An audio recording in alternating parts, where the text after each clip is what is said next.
ಬನ್ನಿ ನಾಗಲಕ್ಷ್ಮಿ, ನಿಮಗೆ ತೋರಿಸ್ತೀನಿ. ಇವತ್ತು ಇಲ್ಲಿ ಹಾರ್ವೆಸ್ಟ್ ಮಾಡ್ತಾ ಇದ್ದೀವಿ. ನಮ್ಮ ಬ್ಯೂಟಿಫುಲ್ ಕಾಂಪೋಸ್ಟ್ ತೋರಿಸ್ತೀವಿ.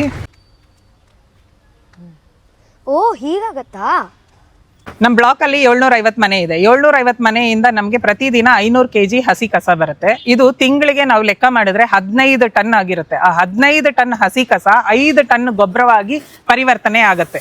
ಸೊ ಇದನ್ನ ಇಲ್ಲೇ ನಾವು ಆಚೆ ಕಳಿಸ್ದೀರಾ, ಅಂದ್ರೆ ಆಟೋಗೆ ಕಳಿಸ್ದೀರಾ, ಅದು 25 ಕಿಲೋಮೀಟರ್ ಡೀಸೆಲ್ ವೇಸ್ಟ್, ಆಮೇಲೆ ಅದಕ್ಕೆ ಮ್ಯಾನ್ ಪವರು, ಇದೆಲ್ಲ ನಾವು ಉಳಿಸಿ ಇಲ್ಲೇ ಸಂಸ್ಕರಣೆ ಮಾಡಿ ಇಲ್ಲಿನ ನೇಬರ್ಸೇ ಇದನ್ನೆಲ್ಲ ತಗೊಂಡೋಗಿ ಅವ್ರ ತೋಟಕ್ಕೆ ಯೂಸ್ ಮಾಡಿಕೊಂಡು ಅವ್ರ ಗಿಡಗಳಿಗೆ ಹಾಕೊಂಡು ತುಂಬಾನೇ ಸಂತೃಪ್ತಿಯಾಗಿದ್ದಾರೆ. ಆಂಟಿ, ನೀವು ಇಷ್ಟೊಂದು ಗೊಬ್ಬರ ಇಟ್ಕೊಂಡು ಏನ್ ಮಾಡ್ತೀರಾ?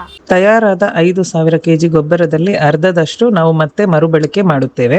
25% ಗೊಬ್ಬರವನ್ನು ನಮ್ಮ ನೆರೆಹೊರೆಯ ಸ್ನೇಹಿತರು ಹಾಗೂ ಮನೆಯವರು ತಮ್ಮ ಮನೆಯ ತೋಟಗಳಲ್ಲಿ ಉಪಯೋಗಿಸ್ತಾರೆ. ಕಡೆಯದಾಗಿ ಉಳಿದಿರುವ 25% ಗೊಬ್ಬರವನ್ನು ನಮ್ಮಲ್ಲಿರುವ ಪಾರ್ಕ್ಗಳಲ್ಲಿ ನಾವು ಉಪಯೋಗಿಸ್ತೇವೆ. ಹೀಗೆ ಮಣ್ಣಿನಿಂದ ಬಂದಿದ್ದು ಮಣ್ಣಿಗೆ ಸೇರುತ್ತದೆ. ನಮ್ಮ ತೋಟಗಾರಿಕೆ ಇಲಾಖೆಯವರು ಇನ್ನಷ್ಟು ಪಾರ್ಕ್ಗಳಲ್ಲಿ ಈ ಗೊಬ್ಬರವನ್ನು ಉಪಯೋಗಿಸಿ ಅಲ್ಲಿನ ನೆರೆಹೊರೆಯವರಿಗೆ ಪ್ರೋತ್ಸಾಹಿಸಬೇಕು. ಇದನ್ನ ನೀವೂನು ನಿಮ್ ಬಡಾವಣೆಯಲ್ಲಿ ಇದನ್ನ ಆಯೋಜಿಸಬಹುದು. ನೋಡ್ಕೊಂಡು ಹೋಗಿ ಇಲ್ಲಿಂದ ಕಲ್ತ್ಕೊಂಡು ನೀವೂನು ನಿಮ್ಮ ಏರಿಯಾ ಅಲ್ಲಿ ಇದನ್ನ ರೆಪ್ಲಿಕೇಟ್ ಮಾಡಿ ಅಂತ ನಾನು ವಿನಂತಿಸ್ತೀನಿ.